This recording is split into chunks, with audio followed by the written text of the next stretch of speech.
বাংলাদেশ যদি ফেব্রুয়ারিতে অনুষ্ঠিতব্য টি-20 বিশ্বকাপে শেষ পর্যন্ত অংশ না নেয় তাহলে পাকিস্তানও টুর্নামেন্টটি বয়কট করতে পারে, এমনটাই জানিয়েছে পাকিস্তানি সংবাদ মাধ্যম জিও নিউজ। পিসিবির একাধিক সূত্র সংবাদ মাধ্যমটিকে জানিয়েছে, আইসিসি যদি বাংলাদেশের ম্যাচ ভারত থেকে সরানোর দাবি না মানে তাহলে পাকিস্তান এই সিদ্ধান্ত নিতে পারে।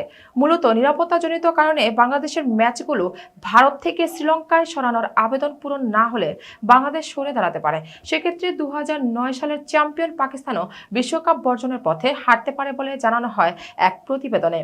এই পরিস্থিতির শুরু মুস্তাফিজুর রহমানকে আইপিএলে কলকাতা ফ্র্যাঞ্চাইজি চুক্তি করলেও পরে বাদ দেওয়ার পর থেকে এর জেরে বাংলাদেশের পরবর্তী মৌসুমের আইপিএলের সম্প্রচার বন্ধ ঘোষণা করা হয়।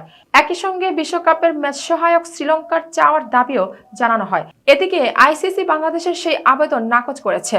বিসিবি ও তাদের অবস্থান বদলায়নি। বোর্ড জানিয়েছে তারা ভারতে যেতে রাজি নয়।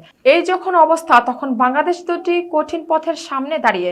বিশ্বকাপ খেলতে হলে দাবি তুলে নিতে হবে অথবা বিশ্বকাপ থেকে বাদ পড়তে হবে। আইসিসি স্পষ্ট করে বলেছে, বাংলাদেশ না খেলে অন্য দল না হতে পারে।